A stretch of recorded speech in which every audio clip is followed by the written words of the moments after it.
Hello everyone, मैं राहुल स्वागत करता हूं आपका आपके अपने यूट्यूब चैनल साइंस दीवाने विद्याकुल में। तो कैसे हैं आप सभी लोग? सभी लोगों को मेरी तरफ से गुड आफ्टरनून, नमस्ते। आशा है कि सभी लोग बढ़िया होंगे, पढ़ रहे होंगे, अच्छे से रिवीजन कर रहे होंगे। तो क्लास 11th के लिए बहुत अच्छी खबर है कि भाई मैं अब हर प्रश्नावली के जो विविध प्रश्नावली के जो क्वेश्चन होते हैं मोस्ट इंपॉर्टेंट, जो आपके परीक्षा के दृष्टिकोण से, आपके हाफ ईयरली, आपके फाइनल एग्जाम्स के दृष्टिकोण से बहुत ही ज़्यादा इंपॉर्टेंट होंगे। तो अब से क्या होगा, हर प्रश्नावली के खत्म होने के बाद विविध प्रश्नावली के उन क्वेश्चंस को भी हम करने वाले हैं। ठीक है, तो इसी क्रम में 8वें चैप्टर के जो विविध प्रश्नावली यानी जो मिसलेनियस एक्सरसाइज होती है उसके जो मोस्ट इंपॉर्टेंट क्वेश्चन है वो आज हम कुछ करने वाले हैं। ठीक है, हालांकि उसमें बहुत सारे विविध के क्वेश्चंस बहुत सारे हैं, तो भाई कुछ क्वेश्चन हम आज की वीडियो में देखेंगे, कुछ क्वेश्चन इसके नेक्स्ट पार्ट में आएंगे। ठीक है, तो आपकी अच्छे से प्रैक्टिस हो जाएगी। जितने भी इंपॉर्टेंट क्वेश्चन है सब मैं यहाँ पे कराने वाला हूँ, अच्छे से आपने समझना है। ठीक है, वीडियो को एक बार शेयर कर देंगे अपने दोस्तों के साथ ताकि ज़्यादा से ज़्यादा बच्चे वीडियो में आ सके। ठीक है, और जब भी मैं यहाँ पे कोई क्वेश्चन पुट करता हूँ तो आपने कमेंट में उसका आंसर करने का प्रयास करना है ज़्यादा से ज़्यादा। और हमेशा जब भी बैठते हैं तो कॉपी और पेन लेके बैठा करिए। और जब भी कोई क्वेश्चन यहाँ पे आता है तो भाई विविध प्रश्नावली का मतलब आप पहली और दूसरी प्रश्नावली सॉल्व कर चुके हो, है ना। विविध प्रश्नावली जो होती है वो चैप्टर खत्म होने के बाद आती है।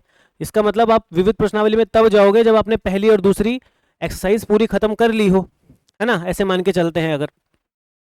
तो भाई अगर आपको ये क्वेश्चन आता है उसके लिए आपको क्या करना है, जब भी मैं क्वेश्चन यहाँ पे पुट करूंगा, जैसे पहला क्वेश्चन आएगा तो आपने वीडियो पॉज करनी है, आपको खुद उसका सॉल्यूशन निकालना है यानी खुद सॉल्व करना है। देन जब आपका पूरा सॉल्व हो जाए तब वीडियो रिज्यूम करके आपने क्या करना है, देखना है कि किस तरीके से मैंने उस क्वेश्चन को डील किया है, कैसे मैंने उस क्वेश्चन को सॉल्व किया है, क्या सही आंसर है।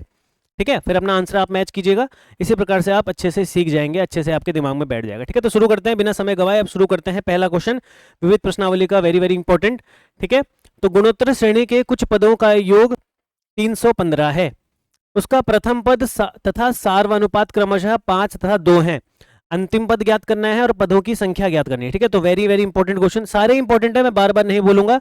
जितने भी क्वेश्चन सेलेक्ट किए हैं बहुत ही ज्यादा मोस्ट इंपॉर्टेंट क्वेश्चन है, वेरी वेरी वेरी इंपॉर्टेंट। ठीक है तो यहाँ पे अगर मैं यहाँ पे लिख दूं इसको, सॉल्यूशन इसका करते हैं। तो भाई जो जो आपको जानकारियां दे रखी है उनको लिख दीजिए। देखिए बोल रहा है कि प्रथम पद सार्वनुपात 5 और 2 है। प्रथम पद यानी प्रथम पद को हम बोलते हैं ए, बोलते हैं ए से दिखाते हैं। ए कितना है? 5, क्रमशः बोल रखा है ना, तो ए हो गया 5। और सार्वनुपात, सार्वानुपात यानी कॉमन रेशियो, जिसको हम स्मॉल आर से डिनोट करते हैं, वो है हमारा 2। तो ये दो चीजें हमारे पास गिवन है। ठीक है, कुछ और भी दे रखा है। ये बोल रहा है गुणोत्तर श्रेणी के कुछ पदों का योग 315 है। गुणोत्तर श्रेणी के कुछ पदों का योग कितना है? 315 है। अच्छा, तो हमें पदों की संख्या ज्ञात करनी है भैया। हमें क्या करना है? पदों की संख्या ज्ञात करनी। तो योग दे रखा है ना, हमें क्या दे रखा है? योग दे रखा है, योगफल। अब हमें पता नहीं है कि कितने पदों का योगफल है, मतलब कितने नंबर प्लस करके आया 315, है ना। कोई जीपी रही होगी, उसमें 5, 10, 15, 20 भाई कितने पद थे, उनको जोड़ के तब जाके 315 आया होगा। तो हमें ये नहीं पता कि कितने टर्म्स हैं, यानी कितने नंबर रहे होंगे वो जीपी में।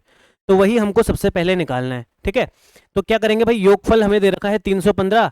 क्या करिए, जो जीपी के योगफल का फॉर्मूला होता है वो आप खोल देंगे। ठीक है, तो आपको पता होगा कि एस एन बराबर, हमारे पास एस एन यानी सम ऑफ एन टर्म्स, यानी एन पदों का योगफल, एस यानी सम। एस एन का जो हमारे पास फॉर्मूला होता है वो होता है ए। अब आपको याद होगा एस एन के भी दो फॉर्मूले होते हैं जीपी में, है ना। जो योगफल के होते हैं वो दो फॉर्मूले होते हैं गुणोत्तर श्रेणी में। किस चीज पर डिपेंड करता है हम कौन सा फॉर्मूला इस्तेमाल करेंगे? सार्व अनुपात पर डिपेंड करता है। यानी अगर सार्व अनुपात यानी आर की वैल्यू 1 से बड़ी हो तो एक दूसरा फॉर्मूला, और अगर आर की वैल्यू 1 से छोटी हो तो एक दूसरा फॉर्मूला। अब क्योंकि यहाँ पे आर की वैल्यू 2 है यानी 1 से बड़ी है, तो भाई इसमें जो हम एस एन का फॉर्मूला लगाएंगे वो होता है आर की power N minus 1 upon R minus 1। तो अच्छा खासा रिवीजन आपका हो रहा होगा, चैप्टर का भी पता होगा आपको। देखिए यहाँ पे आर मतलब 1 से बड़ा है तो भाई आर पहले लिखना है। ऐसे क्वेश्चन जिसमें आर की वैल्यू 1 से छोटी होगी, 1/2, 1/3 वगैरह ऐसा कुछ हो, तो भाई यहाँ पे आगे उल्टा पुल्टा हो जाता है, वन आगे हो जाता है, इधर भी 1 आगे हो जाता है। ठीक है, आर पीछे चला जाता है। तो सारी वैल्यूज रख दीजिए भाई। हमें एस एन का मान दे रखा है ना, एस एन का मान दे रखा है 315, तो यहाँ पे 315 लिख दीजिए। जिसकी वैल्यू दे रखी है वो लिख दीजिए। ए की वैल्यू 5 है, 5 लिख दिया। आर की वैल्यू एन यानी आर की पावर एन यानी 2 की पावर एन माइनस 1, और अपॉन में आर माइनस 1 यानी 2 - 1। क्लियर है भाई? सॉल्व कर लीजिए। तो यहाँ पे देखिए 2 माइनस 315 इक्वल्स टू 5। अच्छा, इसको क्या कर लीजिए, इस पाँच को बट्टे में ले जा लीजिए, इस 5 को बट्टे में क्रॉस मल्टीप्लाई, तो ये इधर आ जाएगा बट्टे में, उधर बच जाएगा हमारे पास 2 की पावर n माइनस 1। इस n का मान निकालना है हमें। नीचे बच जाएगा 1, तो 1 लिखने की जरूरत है नहीं वैसे।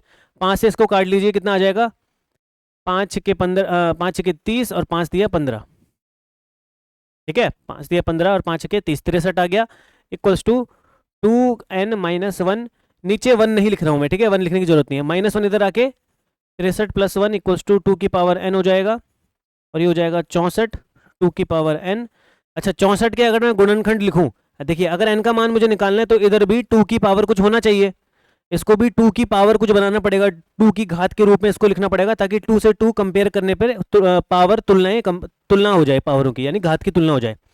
तो 64 को अगर आप गुणनखंड करोगे तो 2 की पावर 6 आता है, और ये 2 की पावर n है, तो भाई नीचे भी 2 इधर भी 2, तो पावर हमारी जो घातें हैं उनकी तुलना करने पर n का मान डायरेक्ट आ जाएगा कितना, 6। यानी वो जो भी जीपी रही होगी, आप खुद बना भी सकते हैं जीपी, क्योंकि भाई प्रथम पद भी है, आर भी है, ठीक है, तो आराम से आप कर सकते हैं। देखिए 5 आएगा, 10 आएगा, देन उसके बाद 20 आने वाला है, देन उसके बाद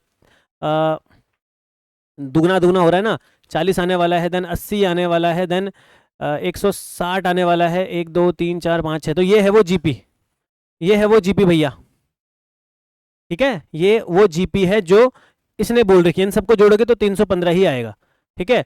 तो 6 पद हैं, यानी 6 पदों का योगफल 315 दे रखा है। अच्छा, क्वेश्चन अभी पूरा नहीं हुआ है, क्वेश्चन का भी एक ही पार्ट पूरा हुआ है कि हमने बस पदों की संख्या निकाली है, यानी नंबर ऑफ टर्म्स निकाला है हमने, केवल 6 इसमें क्या है, टर्म्स हैं। ये आंसर नंबर 1 है, आंसर नंबर 1, यानी क्वेश्चन का एक पार्ट हो चुका है। अभी एक और चीज पूछी है इसने, अंतिम पद, यानी n बराबर 6 से हमको ये पता चला कि भाई इस गुणोत्तर श्रेणी में 6 पद हैं, 1 2 3 4 5 6, 6 नंबर हैं, उन 6 नंबरों को जोड़कर 315 आ रहा है। इस क्वेश्चन का जो सेकंड पार्ट है वो बोल रहा है कि भाई लास्ट नंबर पे, यानी अंतिम पोजीशन पे अंतिम पद कौन सा है, जिन 6 नंबर को आपने जोड़ा है उनमें आखिरी पोजीशन किस नंबर की है, मतलब वो नंबर कौन है जो लास्ट पोजीशन पे है। तो अंतिम पद कैसे निकालते हैं भाई, अंतिम पोजीशन पे कौन होगा, छठवां पद होगा अंतिम पोजीशन पे, है ना। तो आपने छठवां पद ज्ञात करना है बस, छठवां पद बराबर अंतिम पद, है ना, यही तो होगा। अंतिम पद क्या होगा हमारा, छठवां पद ही होगा। अब किसी भी जीपी यानी गुणोत्तर श्रेणी का nवां पद यानी छठवां पद, 7वां 8वां 9वां कैसे निकालते हैं, A6 बोलते हैं, छठवें पद को क्या बोलते हैं, A6। कैसे निकालते हैं, ए आर की पावर n-1 वाले फॉर्मूले से। A6 यानी छठवां पद कैसे निकालेंगे, a की जगह 5 है गुणा r की जगह 2 है, n की जगह 6 रखेंगे, जो भी पद आपको निकालना होता है वो यहाँ पे रख देते हैं n की जगह, बहुत ही आसानी से कैलकुलेशन करके आंसर निकल जाएगा। 5 गुणा 2 की पावर 5, ठीक है, 2 की पावर 5 आता है 32, तो 32 की मल्टीप्लाई आप 5 से करोगे तो छठा पद यानी अंतिम पद आपका आ जाएगा 5 दूनी 10, कैरी गया 160। तो 160 हमारा अंतिम पद है, जो मैंने यहाँ पे बना के भी दिखाया था, तब आपने देख लिया होगा। तो ये हो गया हमारा क्वेश्चन का सेकंड पार्ट भी, आंसर नंबर 2, ठीक है। क्वेश्चन में दो चीजें पूछी थी, अंतिम पद यानी छठवां पद वो हमारा 160 है, और जो कुल पदों की संख्या है वो है 6, ठीक है। तो आई होप अगर आपने अब आपने चेक कर लिया होगा, अगर आपने पॉज करके सॉल्व करा था क्वेश्चन को, तो अब आपने आई होप चेक कर लिया होगा कैसे क्वेश्चन सॉल्व हो रहा है, ठीक है। नेक्स्ट क्वेश्चन देखते हैं। नेक्स्ट, किसी गुणोत्तर श्रेणी का प्रथम पद 1 है, तीसरे एवं पांचवें पदों का योगफल 90 है, ठीक है, ओके। तो गुणोत्तर श्रेणी का सार व अनुपात आपने ज्ञात करना है, ठीक है। तो भाई लिख लेते हैं, जो जो इन्फॉर्मेशन आपको दे रखी है, सीधा फोकस होके जो जो इन्फॉर्मेशन आपको दे रखी है और जो चीजें निकालनी है वो एकदम क्लियरली माइंड में हो जाने चाहिए, फालतू चीजें साइड रख दीजिए सीधा। किसी गुणोत्तर श्रेणी का प्रथम पद 1 है, भाई प्रथम पद 1 यानी प्रथम पद को हम बोलते हैं ए बराबर 1 दे रखा है भाई, ओके। तीसरे एवं पांचवें पदों का योग,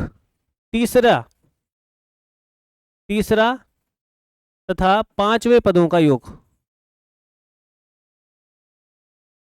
पांचवें पद का योग, ठीक है।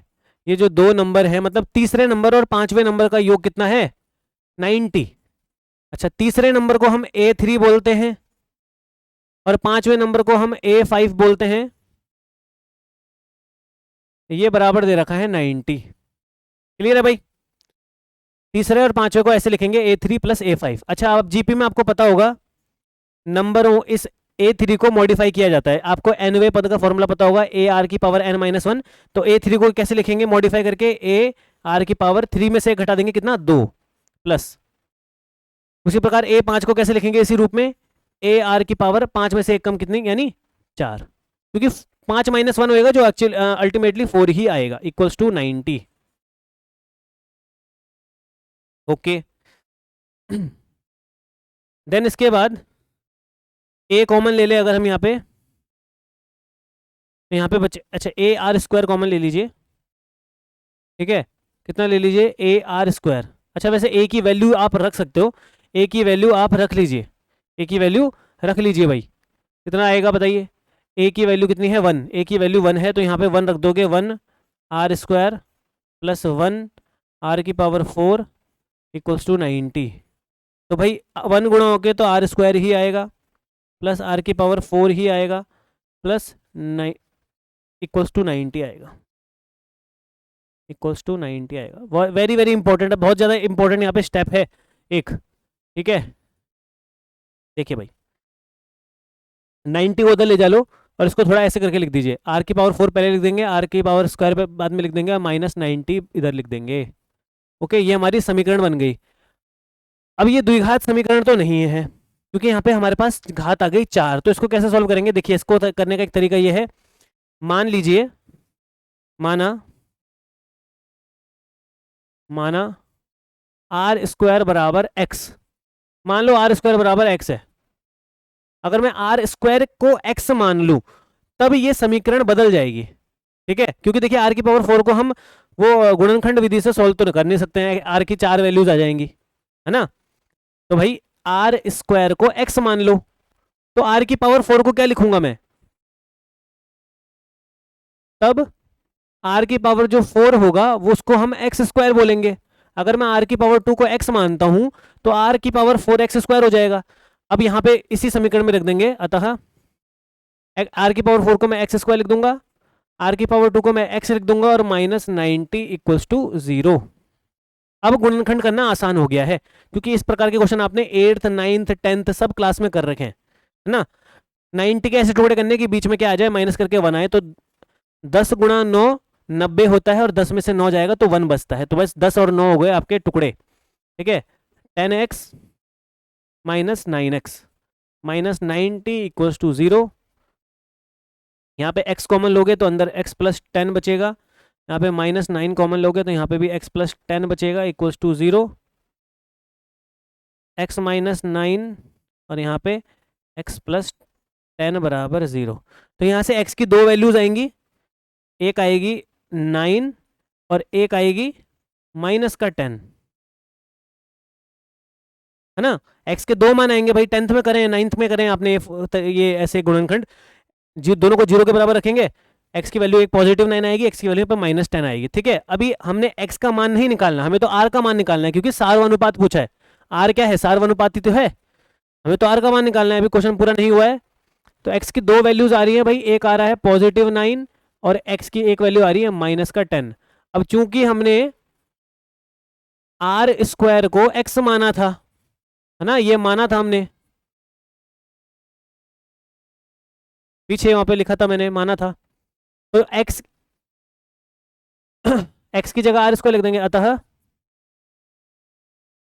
R² बराबर 9 हो जाएगा। R² बराबर कितना हो जाएगा? 9।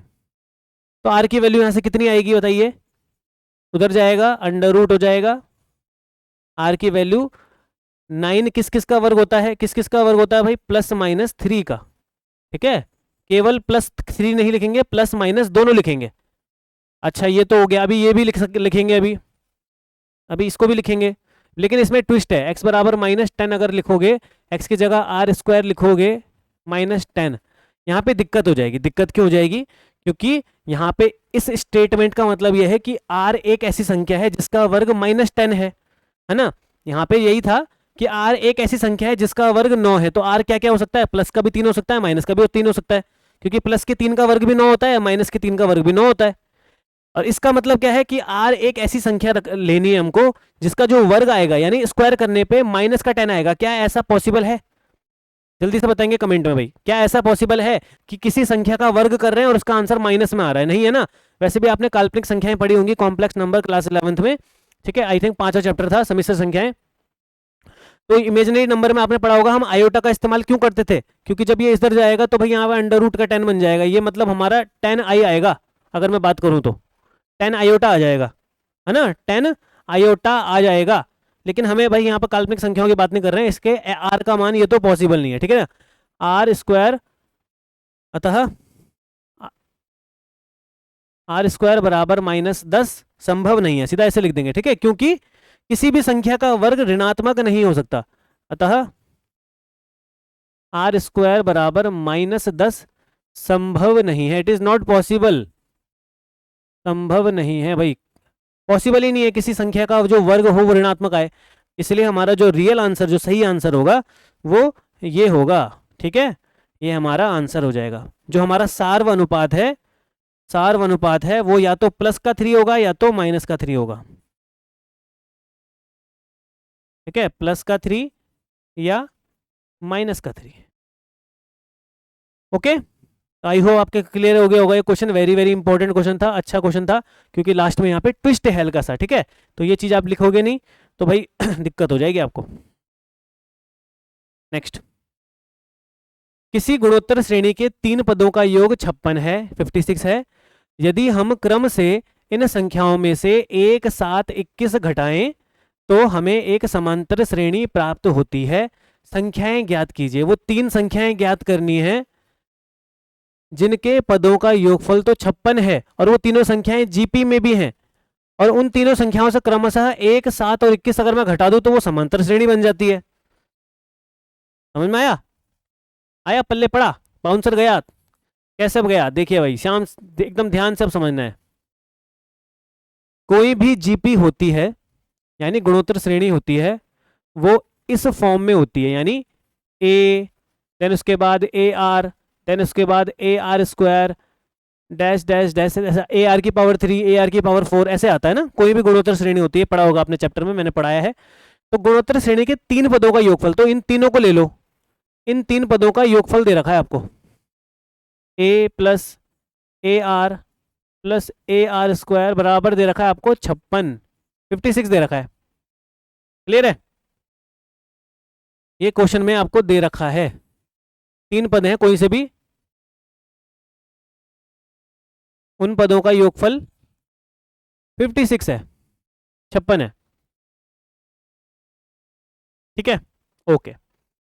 अब देखिए, अब देखेंगे भाई इसको ध्यान से कि अच्छा यहाँ पे आर कॉमन लिया जा सकता है, वैसे तो आर को ए कॉमन ले सकते हैं, ठीक है। अच्छा, अब बोल रहा है कि यदि हम क्रम से इन संख्याओं में से 1, 7 और 21 घटाएं, 1, 7 और 21 घटाएं तो हमें एक समांतर श्रेणी प्राप्त होती है। भाई देखिए 3 संख्याएं हैं यहाँ पे, एक है ए, एक है ए आर और एक है ए आर स्क्वायर। ये 3 संख्याएं हैं, ये तीनों संख्याएं जीपी में हैं, यानी गुणोत्तर श्रेणी बनाती हैं, ये प्रथम पद, द्वितीय पद, तृतीय पद, ठीक है। इन तीनों में से क्रमशः 1, 7 और 21 घटाना है, इसमें से 1 माइनस करना है, इसमें से 7 माइनस करना है और इसमें से 21 माइनस करना है, ठीक है। तीनों में से क्रमशः 1, 7 और 21 माइनस करना, और ऐसा करने के बाद जो ये नंबर बने हैं 3, 1 a - 7, A R -7, A R square -21, ये हमारे किस में है? ये हमारे क्या बना रहे हैं? ये बना रहे हैं एक एपी यानी समांतर श्रेणी। और समांतर श्रेणी का हिसाब किताब आपको पता होगा कि सार्वनुपात तो जो गुणोत्तर श्रेणी में होता है, समांतर श्रेणी में क्या होता था? सार्व अंतर।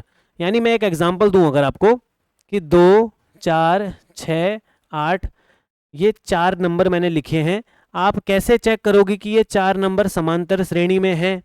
कैसे चेक करते थे? याद कीजिए 10th क्लास की बातें। इसमें से इसको माइनस करोगे यानी 4 - 2, इसमें से इसको माइनस करोगे यानी 6 - 4, इसमें से इसको माइनस करोगे यानी 8 - 6। ये तीनों का आंसर सेम आना चाहिए, तभी हम बोलेंगे कि इन तीनों ये चार नंबर हमारे समांतर श्रेणी में। और आप चेक कर सकते हैं सभी का अंतर 2-2 आएगा, यानी प्रत्येक क्रमागत संख्याओं के बीच का अंतर सेम होना चाहिए, जिसको हम सार्व अंतर बोलते थे, उसको हम डी से दिखाते थे क्लास 10th में, स्मॉल डी, है ना।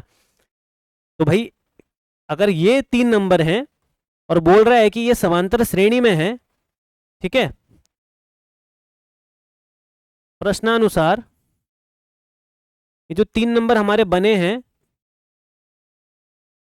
एक है a-1, एक है AR-7, एक है AR² - 21, ये तीनों नंबर हमारे AP में है, ठीक है, समांतर श्रेणी है, समांतर श्रेणी में है।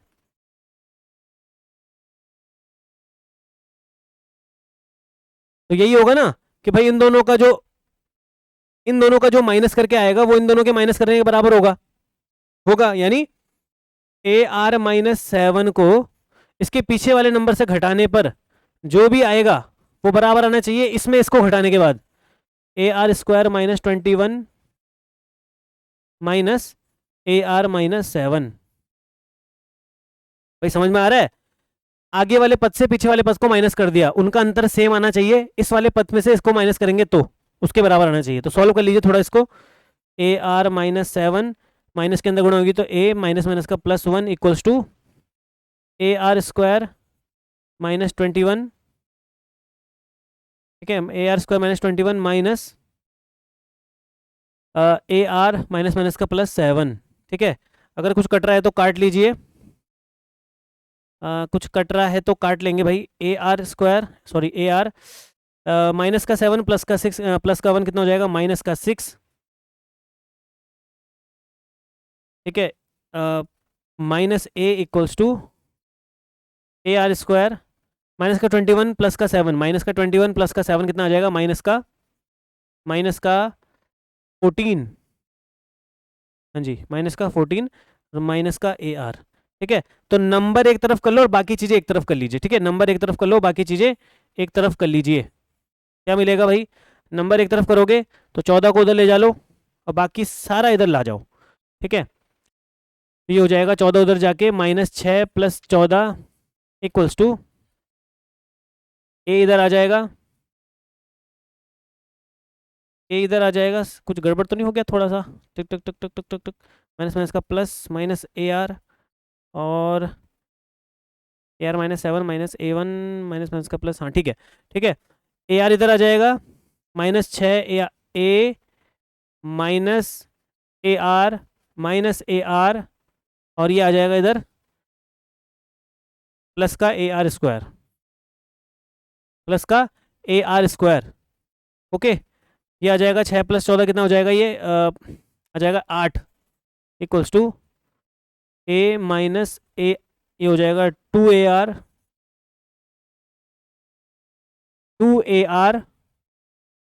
प्लस AR², ओके ओके, समझ में आ गया, समझ में आ गया, यस, ठीक है। अब देखेंगे भाई इसको, अब अगर हम यहाँ पे क्या कर सकते हैं, यहाँ पे क्या कर सकते हैं, यहाँ पे क्या कर सकते हैं, हमें क्या क्या निकालना है भाई, संख्याएं ज्ञात करनी है, यानी वो तीनों संख्याएं ज्ञात करनी है, ओके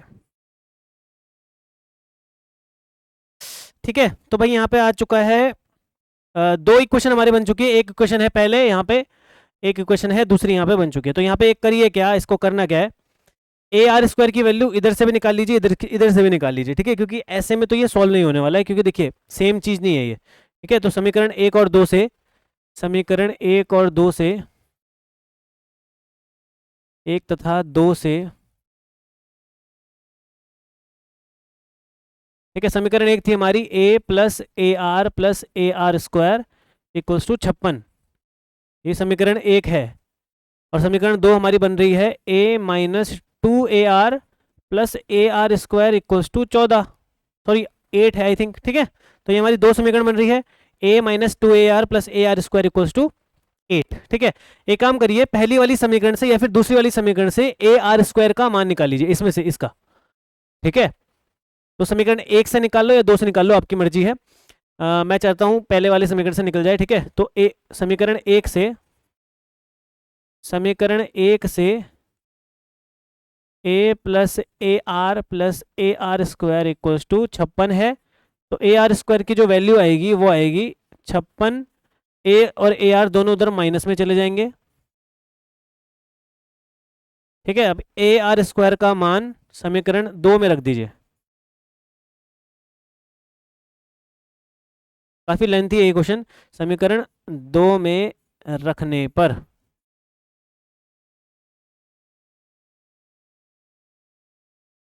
हाँ जी, समीकरण 2 में रख देंगे तो ये a minus 2ar plus A R square की जगह आ जाएगा 56 minus A minus A R equals to 8। देखिए जो कट रहा है काट दीजिए, ए से ए कैंसिल, ए से ए कैंसिल हो गया है। ठीक है, minus 2ar minus A R आ जाएगा माइनस 3ar और इक्वल्स टू 8 माइनस 56 भी उधर चले जाएगा। ठीक है, 8 माइनस 56 भी इधर चले जाएगा। हाँ जी, काट लीजिए इसको, कितना आ जाएगा 48 वही माइनस का। अगर मैं यहाँ से ए आर का मान निकालूं कितना आ गया, ये 3ar equals to sorry minus 3ar equals to minus का 48, माइनस से माइनस चले जाएगा तो भाई ए आर की जो वैल्यू आएगी वो आएगी 48/3। इसको काटोगे तो ये आएगा 16, या फिर आप ऐसे भी ले सकते हैं कि ए की वैल्यू 16/r है ना, ये तो होगा। यहाँ से ए आर बराबर 16 आ रहा है तो आप ए की जगह ऐसे लिख सकते हैं ए बराबर 16/r। अब यहाँ पे ध्यान देना है, अब आगे क्या क्या चल रहा है। ठीक है, देखें अब अगेन समीकरण 1 हम सेलेक्ट कर लेंगे। समीकरण 1 से समीकरण 1 है हमारी a plus A R plus A R square equals to 56। इन सब में a कॉमन ले लीजिए, a कॉमन ले लोगे तो ये हो जाएगा 1 plus R square equals to 56। a की वैल्यू रख देंगे यहाँ पे, अब कितना है 16/r 1 plus R square equals to 56r। ठीक है, क्रॉस मल्टीप्लाई कर लीजिए, ये जो 16/r है उधर जाके उल्टा हो जाएगा, यानी 16 नीचे और r ऊपर, इधर बचेगा 1 प्लस आर। हमारे पे यहाँ पे द्विघात समीकरण बनने वाली है बहुत ही आसानी से। 56 के ऊपर तो r चला जाएगा, नीचे आ जाएगा 16। ठीक है, काट दीजिए इसको, 8 से कट रहा है, 8 टू 16, 8 7 56, तो ये आ रहा है 1 प्लस आर स्क्वायर बराबर 7r/2, 7r/2।